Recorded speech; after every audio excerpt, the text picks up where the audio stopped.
말하기를 교회는 병원과 같다, 그런 얘기를 했습니다. 병원에 가면 누군지 아프면 일단은 의사 선생님의 진단을 받고 입원을 하고, 입원하는 과정이 반드시 인거 주사 수에 맞게 되죠. 별건 아닌 것처럼 보이지만 사실 인거 주사 수액 속에 생명이 담겨서 혈관 속으로 흘러들어가게 되는 거죠. 오늘 교회도 마찬가지로 저는 생각합니다. 생명 되시는 하나님의 말씀이 우리의 혈관을 타고 우리의 몸을 돌아다니면서 병든 자에게는 건강함을 주시고, 가난한 자에게는 부유함을 주시며, 환난과 시련 가운데 있는 자들에게는 새 힘을 주시고, 상처받은 자들에게는 치유함을 얻게 하시는 놀라운 하나님의 능력을 경험하게 될 줄로 믿습니다. 그래서 하나님의 말씀은 살아있다고 성경에 기록하고 있습니다. 저는 오늘도 그런 생각했습니다. 앞으로 우리 교회가 1000명을 목표로, 우리 교회는 언젠가 1000명이 달성될 것이다. 1000명을 주시니 감사합니다. 네. 그래서 찬양대석도 아주 큰 교회처럼 넓은 그런 모습을 상상하고, 교회도 단층만 아니라 2층으로, 그래서 이렇게 멀리 있고 훨씬 더 넓어진 그런 상상을 저는 꿉니다. 그런 꿈을 꾼다고 말이죠. 여러분도 그런 꿈이 있어지기를 축원합니다. 성경 말씀을 읽다 보면 정의로운 부분들이 많습니다. 성경에 여러 가지 인물들이 많이 나옵니다만, 지난주에는 은혜로 사는 인생, 나에 대해서, 우리 자신에 대해서 하나님의 말씀을 조명하면서 은혜를 나누었습니다. 앞으로 한 몇 주간 더 은혜로 사는 인생에 대해서 좀 공부를 하려고 합니다만, 오늘 읽어주신 말씀 창세기서 48장 15절 16절 말씀을 통해서 야곱이라고 하는 인생은 과연 어떤 삶을 살았을까? 그가 주는 교훈은 무엇일까? 함께 은혜를 나누려고 합니다. 여러분, 성경에, 특히 구약 성경에 보면 인물들을 중심으로 굉장히 드라마틱한 사람들이 많습니다. 그런데 놀라운 것은 성경을 천천히 읽다 보면, 특히 창세기서를 읽다 보면은 창세기서가 50장까지 되어 있습니다. 그런데 25장 정확하게 19절부터 50장 말까지 야곱의 이야기로 잔뜩 쓰여져 있다는 사실입니다. 반절, 창세기의 반절을 할애할 정도로, 25장을 할애할 정도로 진지한 이야기를 써내려가는 그 주인공은 바로 야곱이라는 사실입니다. 이 말은 야곱의 인생에 포기가 없다는 것을 반증해주는 그런 이야기이기도 합니다. 여하튼 이 야곱은 우리가 아시는 대로 우여곡절도 많았을 뿐만 아니라 정말로 그는 하나님 앞에서 은혜로 살았던 인생인 것을 차타가 다 공이 말하고 있다는 것을 우리는 성경을 통해서 보게 됩니다. 따라서 저는 오늘 이 야곱에 대해서 우리가 그는 어떤 의미로 어떻게 그런 인생을 살아서 하나님의 은혜를 생각하고 깨달았을까, 거기에 우리가 관심을 가지고 함께 말씀을 나누려고 합니다.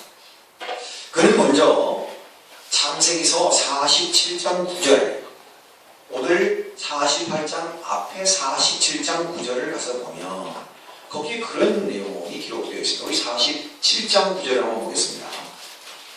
47장 9절, 48장 15절 16절에다 주보를 잘 두시고 2장 정도 앞으로 넘어가시면 47장 9절이 나옵니다. 함께 읽겠습니다. 시작. 야곱이 아론에게 아뢰되 내 나그네 길의 세월이 130년이다. 내 나이가 얼마 못되니 우리 조상의 나그네 길의 연조에 미치지 못하나 험악한 세월을 보내었나이다. 이때는 언제, 어느 때고 하니 잃어버린 아들 요셉을 이렇게 하나님의 은혜 가운데 만납니다. 아들이 죽은 줄만 알았습니다.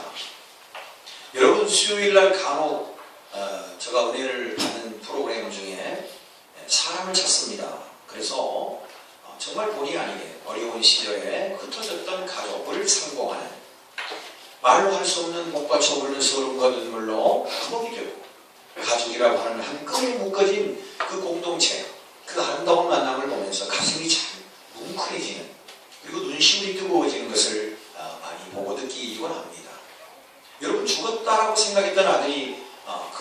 그냥 별 볼 일 없는 사람이 아니라 한 나라의 총리로 우뚝 섰습니다. 자기뿐만 아니라 자기의 가족 아들들을 반겨준다는 것은, 이건 여러분 상상해 보십시오. 여하튼 요셉 때문에 애국 고센 땅으로 이 야곱의 가족들이 내려와 살게 됩니다. 그럴 때 이 바로 왕이, 애굽의 바로 왕이 요셉 총리 대신에 아버지인 것을 인지하고 이 야곱을 만납니다. 이 만날 때 야곱이 하는 얘기입니다. 바로 왕에게 지금 이렇게 얘기하고 있습니다. 내 나그네 세월 인생이 130년 살았습니다. 내 나이가 130세입니다. 나는 나그네 인생을 살았고 험악한 세월을 보냈습니다. 그렇게 이야기합니다. 그러니까 연조는 사실 내 앞대 이사 아브라함 때보다는 나이가 짧습니다만은, 아직은 젊습니다만은, 요즘 표현으로 하면, 그러나 나는 나그네 인생인 것이 분명합니다. 그리고 험악한 세월을 살았습니다. 이렇게 고백합니다. 여러분, 이것이 짜맞추기처럼 오늘 한순간에 생각하고 내놓은 말이 아니고 야곱이 평상시 그걸 가지고 있던 자기의 생각이었다는 사실입니다. 자기의 마음가짐이었다는. 우리는 야곱을 보면서 첫 번째, 그는 참으로 하나님 앞에서 나그네처럼 살고 있다는 것을 늘 잊지 않고 살았구나 하는 것을 생각합니다. 여러분, 나그네를 뭐라고 합니까? 이민자, 타국에서 와서 생활하는 사람, 그것과는 조금 사전적 의미는 좀 약간 다르긴 합니다만, 원어적인 의미를 따지자면 자기의 고향, 자기가 정착해서 머물러야 할 곳이 없는 사람을 우리는 나그네라고 합니다. 어느 한 곳에 머무를 수 없는, 거기에 정착해서 살 수 없는 그런 존재를 우리는 나그네라고 표현합니다. 야곱은 물론 그가 이리저리 옮겨 다니긴 했습니다만 고향이 없었겠습니까? 마음만 먹으면 정착할 곳이 없었겠습니까? 그러나 야곱은 정말로 깊은 영적인 의미를, 또 신학적 차원의 문제를 다루고 있는 것을 보게 됩니다. 야곱은 자기 스스로가 나는 나그네 인생이라는 것을 늘 깨닫고 살았던 것 같습니다. 여러분, 이 말은 대단히 중요한 의미를 갖고 있습니다. 왜냐하면 나그네 인생이야말로 하나님의 도움이 필요하고, 나그네 인생이야말로 하나님의 은혜가 아니면 살 수 없다는 것을 그는 깊이 깨달았기 때문입니다. 오늘 48장 우리가 함께 보고 읽었습니다만 15절 16절 거기 뭐라고 얘기합니까? 나의 출생으로부터 지금까지 나를 기르신 하나님, 나의 출생으로부터 지금까지 나를 기르신 하나님, 모든 환난에서 나를 건져주신 하나님.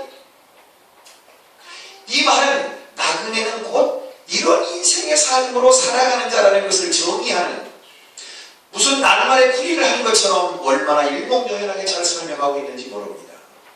그렇습니다. 오늘 저와 여러분 모두가 다 나그네입니다. 나그네 맞습니다. 이 땅에 아무리 살고 싶고 아무리 발을 붙이고 지금 자기가 너무 좋고 너무 많은 권력을 갖고 있고 너무 많은 것을 가지고 있어서 이 세상 놓치고 싶지 않고 여기에 살고 싶은 마음이 한결 같을지라도 주님이 오라면 가야 할 인생, 나그네 아닙니까? 그게 나그네 아닙니까, 여러분?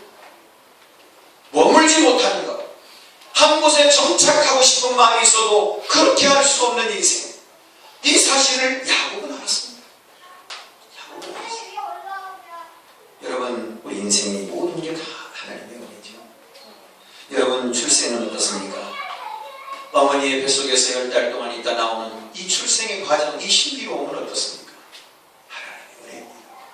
아이가 거꾸로 되어 있다고 하면 또 걱정하고 고민하고 기도하고, 아이가 또 어떻게 될까? 태어나는 순간 손가락은 다 있는지 발가락은 다 있는지 건강한지 혹시 얼마나 노심초사.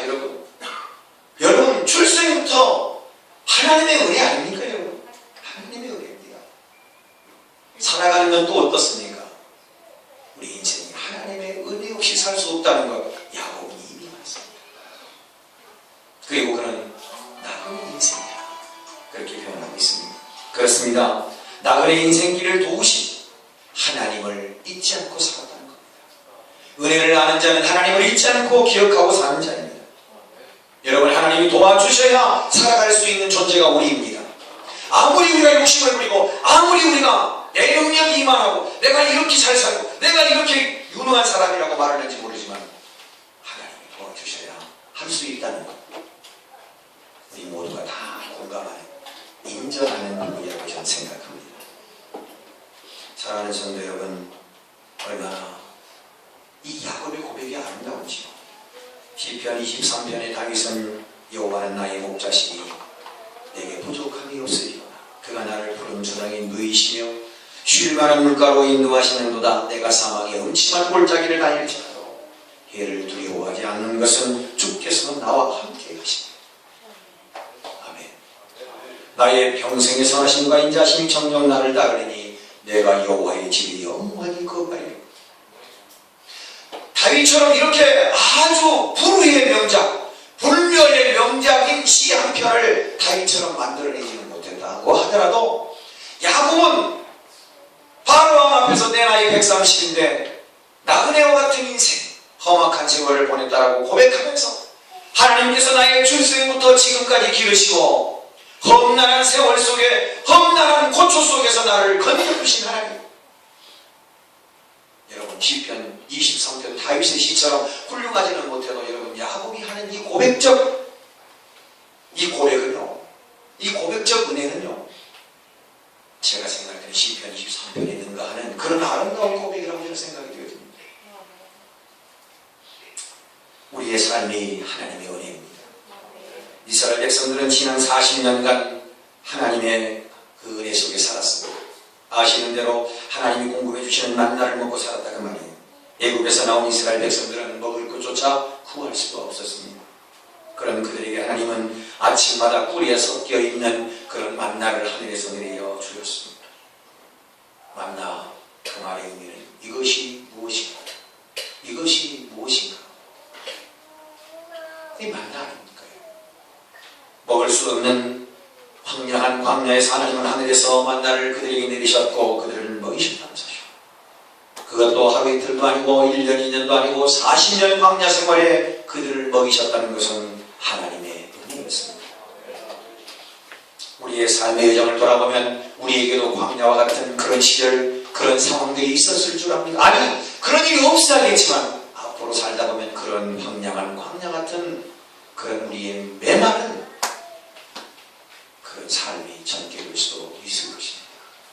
그러나 중요한 것은 우리의 삶에 광야가 있을지라도 어떤 장벽과 문제가 우리 앞에 있을지라도 중요한 것은 하나님이 은혜를 베풀어 주시면 만나를 먹을 수 있다는 희망, 그 소망을 잃지 마시기 바랍니다.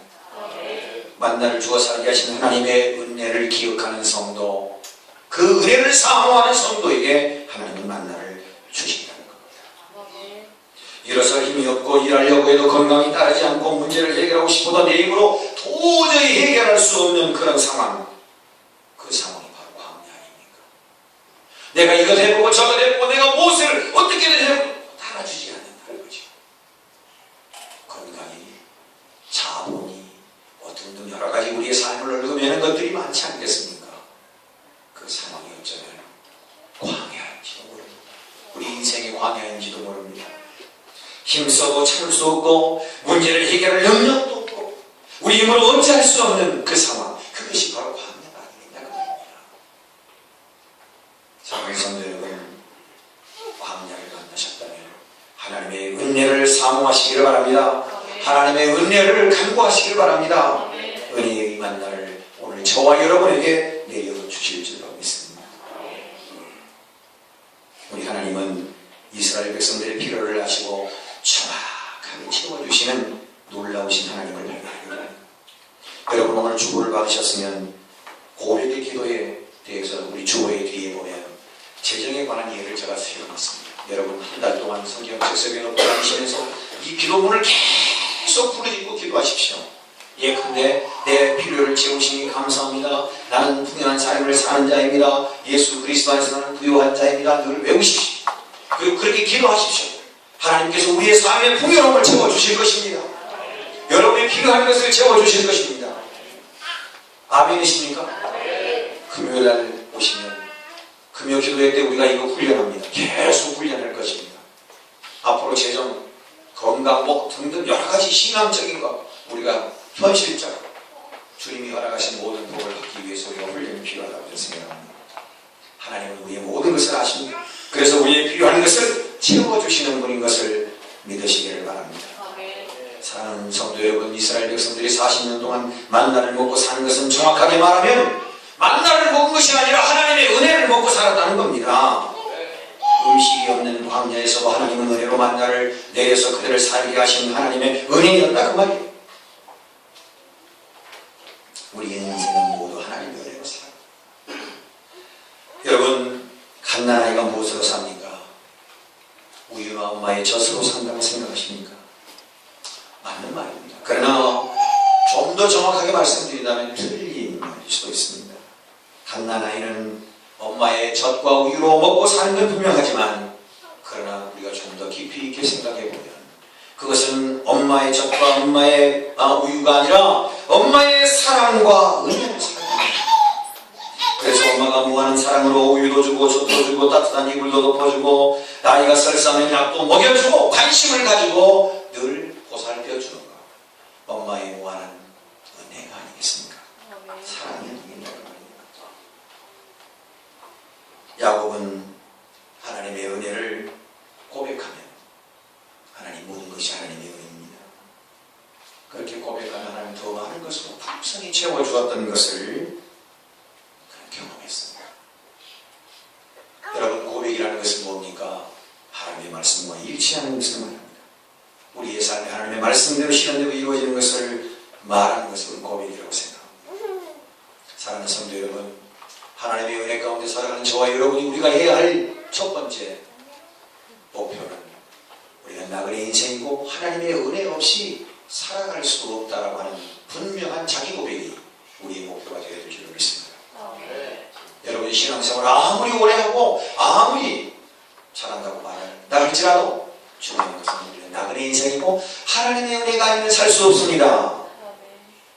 고백하시는 저와 여러분 되시길 바랍니다. 옆 사람에게 모든 것이 하나님의 은혜입니다. 아멘. 두 번째, 이런 고백을 드리면 하나님의 은혜가 아니면 살 수 없습니다. 하나님의 은혜입니다. 이렇게 고백을 하면 하나님께서는 말씀드린 것처럼 먹이고 입히고 뿐만 아니라 거울을 만들어 주신다는 겁니다. 야곱은 일생 동안 하나님이 그와 함께 동행하시는 임마누엘의 사랑을 경험한 사람이었습니다. 어디를 가든지 무엇을 하든지 하나님이 그와 함께하여 그의 하는 모든 일을 형통케 하여 주셨다는 것을 알고 있었습니다. 형님에서의 장자의 복을 사모하여 빼앗아버리고 그 형의 노여움을 사서 어머니와 함께 공모를 하고 외삼촌 라반의 집으로 도망을 갈 때 들판에서 잠을 청하게 되었고, 잠자는 과정에서 하나님을 만났습니다. 여기도 하나님이 계시는구나. 베델의 사건을 만납니다. 형 예서를 만나러 갈 때도 그는 약봉날 위에서 날이 새어 갈 때까지 기도로 씨름했던 사람이었습니다. 어느 상황에서든지 하나님은 그를 도왔고 하나님 말씀을 붙들고 사는 자를 하나님이 도우신다는 것을 그는 이미 경험한 사람이었습니다. 그래서 저는 그렇게 고백합니다. 나그네 인생 하나님이 도와주시면 할 수 있습니다. 그렇게 고백하고 그런 믿음으로 살았던 이 야곱을 하나님께서 늘 함께 해주셨습니다. 능력을 주셨습니다. 생각해 보십시다. 나그네 세월을 어떻게 보냈겠습니까? 야곱의 경우에는 그야말로 기가 막힌 일들이 너무나 많았습니다. 출생부터 시작해서 말입니다. 성장하면서부터 말입니다. 도망을 치고 외삼촌 집에 살던 때 그때도 마찬가지고요. 저도 결혼을 해서 사랑하는 아들 11번째 요셉을 낳았는데 형들의 미움을 받아서 애굽에 팔려갔는데 형들은 뭐라고 합니까? 요셉이 죽었다고 그렇게 이야기합니다. 거기에 증거도 있었습니다. 요셉의 옷을 벗겨서 피를 묻히고 짐승에게 잡아서 먹힌 것 같다. 야곱은 이 소식을 듣고 얼마나 울었는지 성경은 우리에게 전합니다. 죽었던 아들이 그야말로 까마득하게 잊어버리고 살았는데 죽었던 아들이 우리 총리가 되어서 아버지를 반긴다는 거, 여러분, 꿈같은 꿈 같은 얘기입니다. 야곱의 입에서 뭐가 무슨 얘기가 튀어나왔을까요? 하나님 감사합니다. 하나님의 은혜였군요. 하나님의 은혜였군요. 나는 자식을 죽은 줄만 알고 그렇게 살았는데 하나님이 그 자식도 지켜주셨군요. 하나님이 그 자식도 돌보셨군요. 그리고 하나님께서 이렇게 세워주셨군요. 모든 것이 하나님의 은혜입니다. 야곱은 늘 그렇게 살았습니다. 잃어버린 아들이 되살아왔고 되살아온 것뿐만 아니라 그의 삶 가운데서 기쁨이 되고 희망이 되었던 그 귀한 총리가 된 요셉을 바라보면서도 그는 하나님의 은혜를 잊지 않았습니다. 하나님의 사랑을 아는 자가 기도합니다. 하나님이 함께 하실 뿐만 아니라 하나님이 보호하신다는 것을 깨닫는 사람이 찬양합니다. 그러지 않습니다. 사랑하는 성도 여러분, 열왕기상 17장을 보면 거기에 엘리야와 사르밧 과부의 얘기가 나옵니다. 아신 대로 아합 왕 때에 3년간 감옥이 되었습니다. 먹고 살기조차 힘들어집니다. 얼마나 가뭄이 심했던지 사르밧성에 과부가 한 사람이 있었는데 아들 하나를 데리고 삽니다.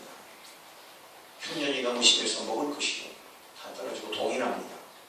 어쩔 수 없이 밀가루 반죽통에 이제 마지막 아들과 엄마와 아들이 먹을 것 딱 한 번 먹을 것 남았습니다.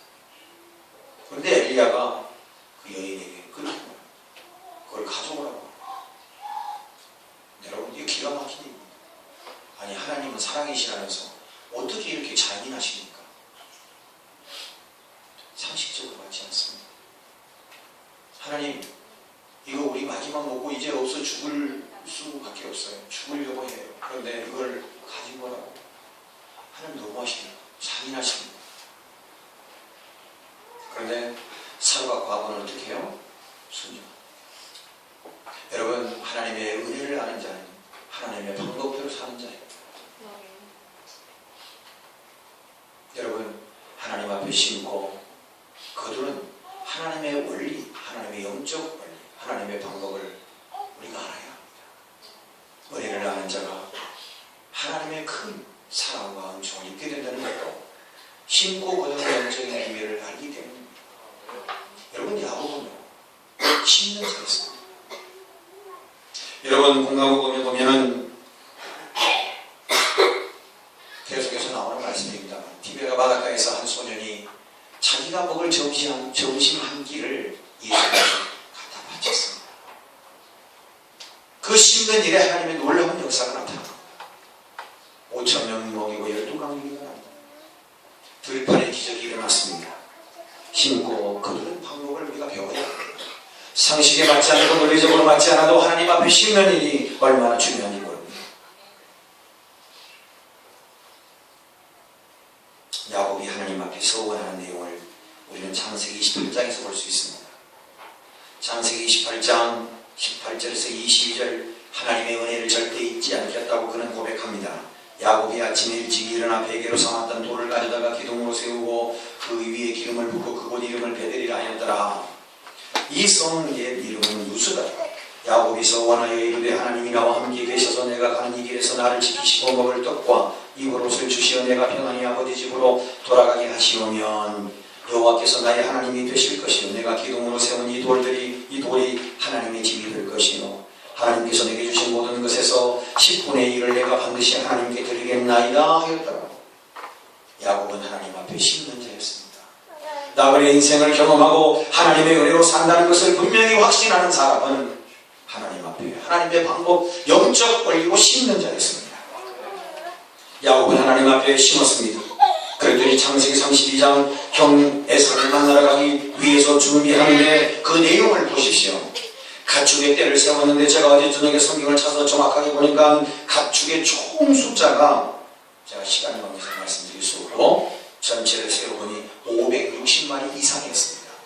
중간에 새끼가 빠졌는데 그 새끼까지 포함하면 560마리 이상 충분히 되었다는 사실입니다. 여러분, 말이 56마리, 황소, 젖소, 염소, 양 다 생겨요. 여러분 생각해, 나귀. 여러분 56마리 세워도 엄청난 겁니다.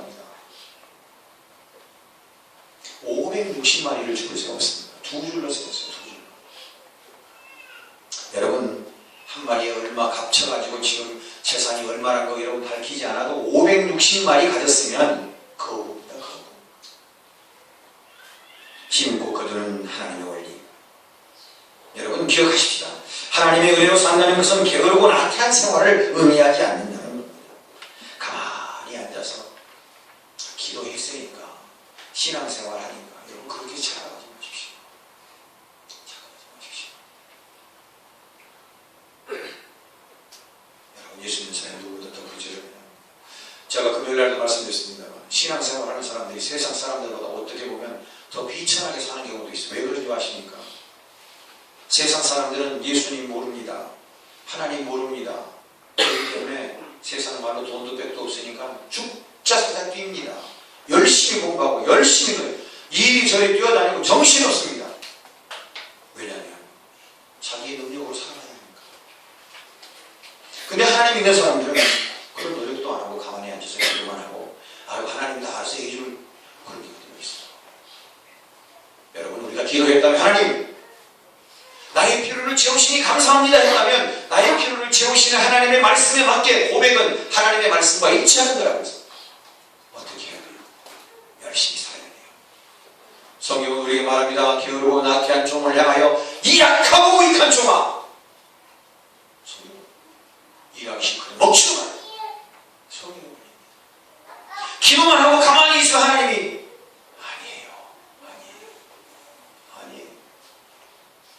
나의 필요를 아시는 하나님 나의 필요를 채워주시니 감사합니다. 기도하고 나면 우리에게 하는 지혜 주시고 우리의 마음 감동에 우리가 해야 할 일을 알게 하시는 것. 어떻게 해야 우리가 이 세상에서 승리자로 성공자로 살 수 있는 거예요. 하나님 읽어주신다 그 말이에요. 여러분 요한복음 11장 44절을 우리가 기억합니다.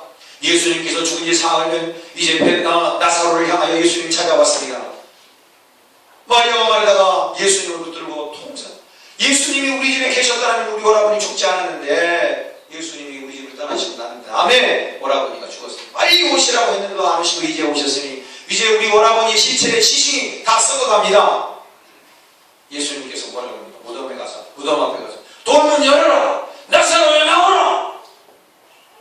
그랬더니 이렇게 펄떡펄떡 뛰어나오고 뭐라 그러죠? 최초의 강신은 나사로입니다. 강시가 되어서 나옵니다. 그때 예수님께서 뭐라고 그래요? 여러분 요한복음 11장 44절 잘 보세요. 거기 뭐라고 되어 있어요? 그 끝부분에 자 빨리 찾아보세요. 요한복음 11장 44절 빨리 찾아보세요. 이렇게 늦으면 안 됩니다. 시작. 그렇죠. 수족을 동해가 매고 나왔어요. 그런데 예. 풀어놓아 다니게 하라. 누구에게 말씀하셨어요? 누구에게 말씀하신 거예요? 아니 여기 누구라고 지금 사람이라고 해야지 뭐 말을 하지 말라고 그러죠. 사람이라고. 사람에게 자 저를 보세요. 무덤 속에 갇혀있는 나사로를 주님이 말씀하신 명하십니다. 나사로야 나오라고. 요즘 말하면 예수 이름으로 명하노니 나사로야 나오라. 그러니까 나사로가 강시가 돼서 나오는 거예요. 근데 예수님 다시 말씀하십니다. 야 나사로의 몸을 칭칭 동여매어 있는 수족을 감싸고 있는 수의를 벗겨라. 요즘 말을 말합니다. 누구에게? 사람들에게. 그게 누가 벗겨줘요? 사람들이 나사로의 수의를 벗겨줍니다. 하나님은 오늘 우리가 생각하면 하나님 앞에 우리가 기도하면 하나님은 그냥 하늘에서 돈자루를 다 두고 5만원짜리로 다 해서 돈이 뭐예요? 돈자루 뚝 떨어질 줄 알았는데 천만의 말씀 만만의 공덕입니다. 성경에 어디 그런 데가 있어요? 하나님은 열심히 일하는 자에게 하나님께서 지혜 주시고 능력 주시고 은혜를 베풀어 주시고 가만히 계셔서 기도하시고 주여 필요한 것을 채우시니 감사합니다. 그거 아니에요. 우리의 훈련과 우리의 노력, 우리의 교육이 있어야 한다는 겁니다. 어떤 성도는 멀쩡한 몸을 가지고 빈둥빈둥거리면서 하나님이 돈자루만 떨어주나 일하고 저일하고 핑계나 대고 불평과 원망하고 뭐 월급이 작니 많니 뭐하니 뭐 힘드니 어렵니 여러 가지 말할 수 있습니다. 깜짝 놀랐네요. 나중에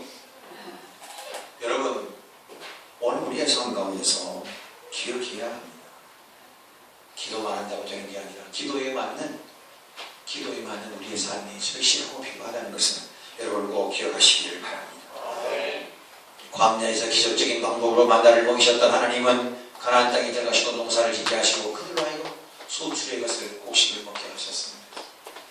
혹자는 이렇게 말할 수 있습니다. 내가 씨 뿌리고 내가 농사 지어서 내가 거둬들이는데 무슨 하나님의 은혜냐라고 말할 수 있을지 모릅니다. 그러나 기억하십시다. 비는 어디서부터 왔습니까? 또 땅은 어떻습니까? 내리는 비는 어떻습니까? 일조량 햇빛은 또 어떠합니까? 바람은 어떠합니까? 하나님의 은혜니 은혜로 되지 않는 건 아무것도 없습니다. 아, 나는 지금 농사 짓지 않는다고요? 나는 직장생활 한다고요? 셀러리맨이라고요? 여러분, 양식은 어떻게 먹고 여러분은 어떻습니까? 하나님이 지켜주셔야 직장생활을 할 수 있는 것이고 건강한 삶도 이루어주시는 것 아니겠습니까? 할렐루야. 그렇습니다. 하나님이 지켜주시고 우리의 건강도 하나님이 지켜주셔야 돼요. 우리의 생명도 하나님이 지켜주셔야 돼요. 많이 가졌다고 행복한 것은 여러분 먹을 것을 잔뜩 쌓아놓고도 소화가 안 돼서 못 먹고 죽는 사람이 있습니다. 먹을 것이 없는 게 아니라 먹을 것이 너무 많음에도 소화가 안 돼서 소화 기능이 안 돼서 죽은 사람도 있단 말이에요. 먹는 것에 우리의 인생이 아닌 것을 우리가 살아가는 우리의 능력이 우리 인생 전부가 아닌 것을 기억하셨으면 좋겠습니다. 하나님께서 은혜를 주셔야 살 수 있는 인생. 마지막으로 야곱은 첫째는 야곱은 어떻게 했다고요? 나그네 인생인 것을 알았습니다. 둘째 나그네 인생을 고백하고 하나님 앞에 씻는 삶을 살았더니 하나님은 그에게 거울을 만들어 주셨습니다. 그리고 마지막으로 은혜로 사는 야곱 그 인생은 참으로 노년이 아름다웠습니다. 여러분 태어날 때도 중요하지만 돌아가실 때도 중요해요.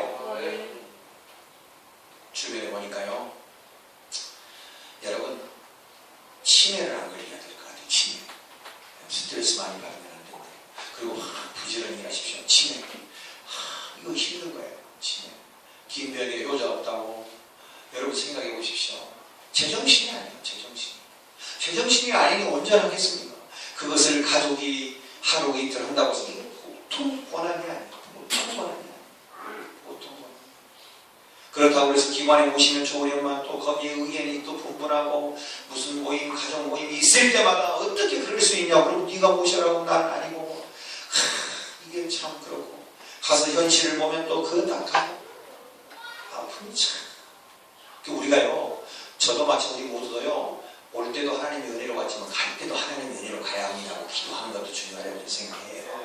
아, 여러분 기분 나쁘게 생각해요. 앞으로 여러분은 120년 사는데 그때만 해요. 이게 중요한 것 같아요. 근데 야곱은 하나님의 은혜를 알고 깨달아서 그런지 얼마나 노년이 말년이 아름다운지 몰라요. 예수 믿고 신앙생활하는 사람 그분이 돌아가실 때까지 예수 참 믿고 신앙생활 계속해서 하신 분은 노년이 아름다워요. 말년이 너무너무 아름다워요. 여러분 지금 보십시오. 애굽에 내려온 지 130년 세월을 가지고 내려와서 정확하게 147세에 죽었으니까 17년을 애굽에서 삽니다. 그리고 147세에 야곱이 죽는데 야곱이 죽기 직전에 눈도 멀고 건강도 여의치 않아서 자녀들을 부르고 축복해 줍니다. 그것이 49장에 다 12지파를 향하여 하나님 축복해 주는 내용이 담겨져 있는데 특별히 오늘 요셉에게 복을 빌어주는 내용이 오늘 우리가 본문을 잡았던 15절 16절입니다. 노년에 죽기 직전에 나를 출생에서부터 지금까지 기르신 하나님 내 인생에 우여곡절이 많았는데 그 환난 가운데서 나를 건져주시나 그 하나님 꼭 붙들어야 한다. 그 하나님 꼭 붙들고 살아야 된다. 다른 건 놓칠지 몰라도 그거 붙들고 살아야 된다. 돈을 왔다가 굴러서 또 가고 권력을 왔다가 또 굴러서 갈지 모르지만 우리의 신앙 하나님의 은혜는 놓쳐서는 안 된다. 돈을 많이 벌어도 신앙을 잃어버리면 실패한 인생이다. 높은 자리에 올라가도 예수 잘 믿지 않으면 예수 잘 믿고 신앙을 붙들고 살아야 됩니다. 이걸 가르치는 거예요. 여러분 많은 돈을 여러분 자녀에게 물려주시려고 생각합니까? 여러분 많은 땅을 물려주시려고 합니까? 여러분 무엇을 물려주시려고 합니까? 야곱처럼 신앙을 유산으로 물려주시기를 축원합니다. 신앙으로 살면 자녀들이 그 신앙을 본받아서 부모님께 효도하고 충성해요. 야곱이 지금 병들고 나이가 많았는데 여러분 어떻습니까? 요셉이 정신없이 부모님 곁으로 옵니다. 야곱에게로 옵니다. 아들 둘을 데리고 옵니다. 에브라임과 므낫세를 데리고 와서 할아버지 앞에 무릎을 꿇게 하고 할아버지의 신앙을 배우게 합니다. 할아버지가 약속이나 하듯이 그들에게 축복해 줍니다. 물론 손은 엇갈려 갑니다만은 에브라임과 므낫세를 축복해 줍니다. 요셉을 축복합니다. 여러분, 신앙으로 사는 사람의 노년은 아름답습니다. 신앙으로 사는 사람, 자기의 신앙을 유산으로 물려주는 그 사람은 노년 말년이 행복하다는 말이에요. 자녀들이 부모를 공경합니다. 신앙으로 사는데, 반듯하게 사는데. 여러분, 자녀 앞에서 우리 신앙을 유산으로 물려주시는 저와 여러분 되시길 바랍니다. 신앙을 유산으로 물려주는 사람들은 아이들 앞에서 어떻게 합니까? 바른 신앙의 유산을 가져야 합니다. 사랑하는 성도 여러분, 야곱을 보면 평생토록 힘들고 어려운 순간마다 야곱과 함께 하셨던 하나님의 손길을 자녀들에게 간증을 했다 그 말이에요. 야곱이 살아온 걸음걸음 허물투성이고 간사하고 성실치 못하고 죄악투성인 순간순간 넘어질 때마다 하나님께서 강하신 편팔로 야곱을 붙들어 일으켜 세워주신 그 하나님을 간증하고 있더라고요. 그리고 전능하시고 살아계시며 사랑과 은혜가 풍성하신 하나님이신 것을 그들에게 가르쳐주고 있습니다. 그리고 하나님 붙들고 살으라고 그렇게 말하고 있다는 겁니다. 학교 성적이 중요한 만큼 신앙의 성적도 중요하다고 가르치는 부모가 되시길 바랍니다. 자기가 못한 공부를 원이라도 환이라도 되는 것처럼 자녀들에게 공부를 강조하지 말고 신앙의 성적도 대단히 중요하다는 것을 가르치시길 바랍니다. 매일 고기를 잡아다 주는 것보다 고기를 잡는 방법을 가르쳐주는 그 부모, 주일 성수를 잘하는 부모, 자녀도 주일 성수 잘합니다. 성경을 읽는 부모, 자녀도 성경을 잘 읽습니다. 기도하는 부모, 자녀가 부모의 모습을 보고 기도합니다. 부모가 하나님 앞에 신는 생활을 잘하면 자녀도 그걸 보고 하나님 앞에 신는 생활을 배워갑니다. 사랑하는 성도 여러분, 신앙의 유산을 물려주는 성도 여러분 되시길 바랍니다. 여러분, 신앙의 자산이 있습니까? 신앙의 자산이 있냐고. 예배 생활에 충실하십시오. 기도 생활에 충실하십시오. 말씀 중심으로 살아가십시오. 하나님 나라의 신년 생활에 주에서 하십시오. 하나님 중심의 삶을 사는 야곱에게 함께 하시는 하나님, 우리와 함께 하실 줄로 믿습니다. 하나님 없이는 살 수 없음을 깨달은 야곱, 다윗의 인생을 하고 그 은혜를 잊지 않고 살았더니 거울을 만들어주셨고 그 은혜 잊지 않고 평생을 신앙으로 살았더니 노년을 아름답게 하신 야곱, 하나님의 은혜로 산 인생 아닙니까? 오늘 우리도 야곱처럼 하나님의 은혜로 승리하는 복된 인생 사시길 주님의 이름으로 축원합니다. 은혜 보신 하나님 감사합니다. 주님은 야곱과 야곱처럼 우리도 그러한 인생이 되기를 소망하오니 주님, 나그네 인생인 걸 잊지 말게 하시고 하나님의 은혜가 아니면 안 되는 것을 분명히 알아서 감사하며 신고 사는 저희들 되게 하시고 끝까지 예수 안에서 믿음 안에서 신앙 잃지 않고 살아서 노년의 아름다운 신앙의 유산을 자녀에게 물려주고 본인도 행복하고 아름다운 노년을 잘 마무리할 수 있는 것처럼 우리의 삶이 그렇게 되게 하옵소서. 거룩하신 예수님 이름 받들고 기도합니다. 아멘.